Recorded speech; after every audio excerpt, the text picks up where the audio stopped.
Between the monarchy, the republic, and the empire, Rome lasted 1,229 years. That's roughly 5 times the amount of time America has existed, and because of this, it's truly amazing that we know as much as we do. We have all heard acclaimed classic stories about events like Caesar's Civil War. I hope to not only talk about certain famous events, but also to bring light to some lesser known ones. The stealing of women. After building the city of Rome, Romulus realized that he needed women to populate his country. He tried negotiating with neighboring towns, but they turned him down, for they feared the potential power Rome could gain if given the chance to populate. Because of this, Romulus realized that he had only one option: to abduct women. Sometime early in Romulus's rule, around 750 BC, he organized a massive festival in honor of Neptune, inviting the neighboring towns. Most of the people who showed up were Sabine. Suddenly, while the Sabines were enjoying their time, Roman men barged through the crowd, stealing women for their country. Stunned, the women left fled the city. Though it took a while, the Sabines eventually got an army together to take back their daughters. They had trouble getting into Rome at first, but Tarpeia, daughter of the Roman commander, committed treason by opening the gates of Rome. She did this intending for the Sabines to repay her in gold. Instead, she was repaid by being crushed to death under their shields. The fighting was about to begin, but before the battle, the women who were stolen ran into the fields of war. They begged and pleaded for the fighting to stop, as they had already borne children and had already come to love their new husbands. So, instead of fighting, the two sides joined and landed forces, becoming one people, under joint rule by Romulus and Tatius, the Sabine king. War against Alba Longa. Under Tullus Hostilius, a war against Alba Longa was fought. This probably happened early in his rule, around 670 BC. Alba Longa and Rome had people who were very close in blood. In fact, Alba Longa was Romulus's original home. Because of this, when the two armies met, they decided that so much bloodshed was not necessary. Since each army contained a set of 3 brothers, they decided the 2 triads should fight on behalf of their respective side. These 2 groups were the Horatii brothers, fighting on behalf of Rome, and the Cariatii brothers, fighting on behalf of Alba Longa. The terms were that whoever's side lost would have their home city destroyed. Quickly, the Cariatii were all wounded, and 2 of the 3 Horatii were killed. It was 1 versus 3 in favor of Alba Longa, but the one remaining Horatius was not wounded, giving him an advantage. Knowing he couldn't fight them all at once, he started to flee. The Cariatii chased him. 1 Cariatius was not very wounded, 1 was somewhat wounded, and the 3rd was very wounded. Because of this, the 2 who were more wounded couldn't keep up, and were separated from the least wounded brother, who was close behind the living Horatius. Once they were separated, the remaining Horatius turned around and killed the least wounded brother. The other, somewhat wounded brother was also no match for the Horatius. Finally, the Horatius met with the most wounded Cariatius. Showing no mercy, Horatius sunk his sword into the defenseless Cariatius' neck. And so, after this epic battle, Rome was victorious. However, the people of Alba Longa, being upset, encouraged neighboring countries to attack Rome. When this didn't work, he retreated to a hillside and tried to battle once more. But their efforts were far too desperate, and Hostilius won again. Upon winning, he realized that the people of Alba Longa were likely to betray him in the future. To prevent this, he declared that Alba Longa would no longer exist, and transferred all of their people to Rome, doubling Rome's population. He also decided to punish their king, Metius. Each of his legs and arms were tied to one of 4 chariots. The horses then ran in 4 different directions, splitting Metius into 4 parts gruesomely. The death of Servius Tullius. Due to some odd circumstances, Servius Tullius took control of the throne after Tarquinius Priscus. Tullius was the son of a slave and not the son of Tarquin. However, Tarquin still had sons who technically had the right to the throne. Once the 2 sons of Tarquin became old enough to rule, Servius foresaw that they might demand to be king. To try and prevent this, he married his 2 daughters to the 2 sons of Tarquin. He married his daughter, the younger Tullia, to the younger Arens. Arens had little inhibition, and Tullia had a lot of inhibition. He married the older Tullia, who loved her father, with the older son, Tarquin, who hated Servius. In this way, the marriages would prevent anyone from trying to take the throne by force. But alas, the younger Tullia and the older Tarquin began to conspire together anyway in secret. They killed their partners, got married, and plotted against the king. They managed to win the favor of rich Roman families, usually through gifts. By the time they were conspiring, Servius was an old man and couldn't defend himself. Tullia pressured Tarquin heavily to kill the king and not wait for him to die. Finally, in 535 BC, Tarquin marched into the Senate and sat on the king's throne. He assembled the senators and reminded them of how Servius merely usurped the throne and was the son of a slave. The senators knew that the old Servius was doomed.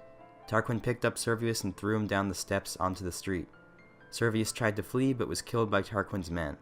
Tarquin was then declared as the seventh and final king of Rome. On the way home, Tullia came across the dead body of her father. She cruelly ran over the corpse, splattering blood across her clothes. The death of Tarquinius Superbus. Even though Rome was finally officially a republic, its safety was still in jeopardy. In fact, it being a republic possibly made it more of a target. Tarquinius Superbus, the seventh and last king of Rome, was alive and well as the republic emerged. In fact, he still had many powerful allies and was angry that his power had been taken away from him. His first attempt was to send envoys to Rome, who conspired with various citizens that were still loyal to Superbus. Among those people were the sons of Brutus, one of which was consul. A slave overheard these plans, though, and Brutus's sons were beheaded. Superbus's property was taken, and his crops were thrown into a river. Superbus then tried waging open war. He found support in the Etruscans. Unfortunately for Superbus, the Etruscans had to retreat. For his third attempt, he convinced the most powerful Etruscan city's king, Lars Porsena, to attack Rome. During an attempt at battle, the Etruscans were blocked from entering Rome. Though Porsena began to engage in besieging Rome, a man named Mucius was sent to assassinate him. Mucius ended up failing. He infiltrated the Etruscan camp and saw two well-dressed men. He decided that either of them could be the king and killed the person who appeared busier. However, that person ended up being Porsena's secretary. Mucius was taken and brought before Porsena. Mucius pointed out that there were hundreds of people ready to assassinate him. Furious, Porsena ordered him to be burned alive. But before Mucius was killed, according to Livy 2:12, Mucius said, "Ut sentias quam vile corpus sit eis qui magnum gloriam vident," meaning, "See how cheap men hold their bodies when they care only for honor." He then thrust his right hand into the fire, as if he felt no pain at all. Mucius's actions disturbed Porsena so much that he decided to make peace with Rome. Even though Superbus had failed 3 times, he had not given up. He instead sought out the Latins, who were concerned about Rome's growing power. They met at Lake Regillus in 509 BC. In this battle, Superbus was wounded. Shortly after, he died. The Roman Republic prevailed. The Gallic Sack. Camillus, a great statesman, was appointed to be in charge of the Roman military. After conquering Falerii, an Etruscan town, the Romans accused Camillus of mishandling spoils, and he was exiled. Gallic invaders advanced towards Rome in 390 BC, and the Romans were greatly outnumbered. After being surrounded, most Romans tossed their weapons and fled. Those that survived fled to the city of Veii. The people of Rome were shocked and had to flee as well. They fled to their citadel, the Capitoline Hill, where there was little room. The elderly and the poor were left behind. As the Gauls plundered, the Romans reappointed Camillus. The Gauls tried to take the citadel twice. The first time they launched a standard attack, but it was difficult to attack a target on high ground. The second time they tried sneaking up to the hill at night, but some Romans heard them in their sleep, waking up and fending them off. The Romans, starving, agreed to a deal.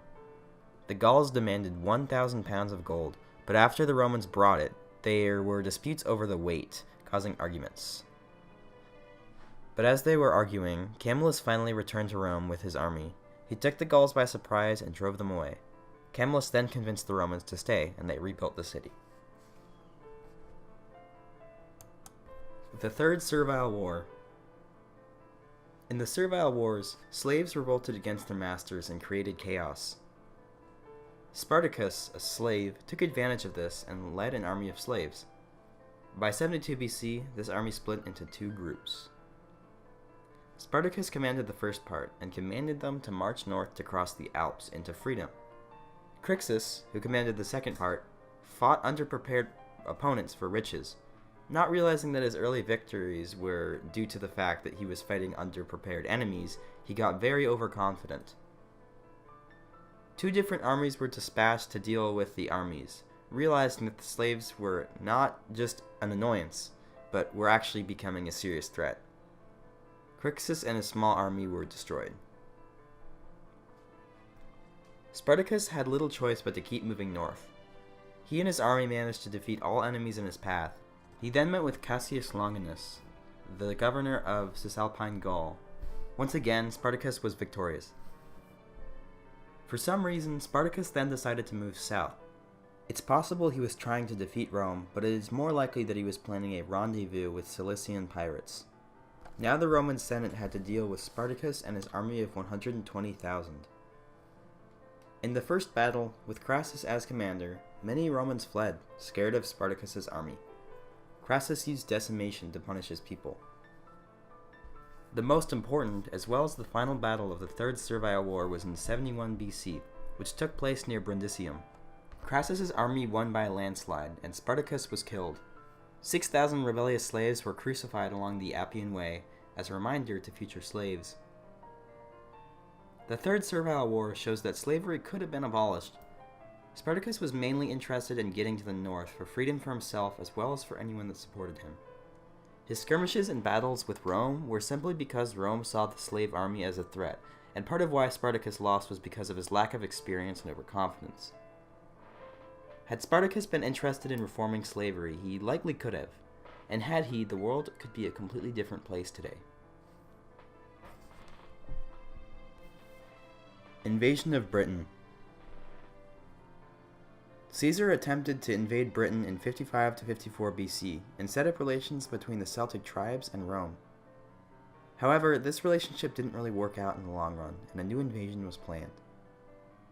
In AD 43, Aulus Plautius, the former governor of Pannonia, gained Claudius's trust and was put in charge of the campaign.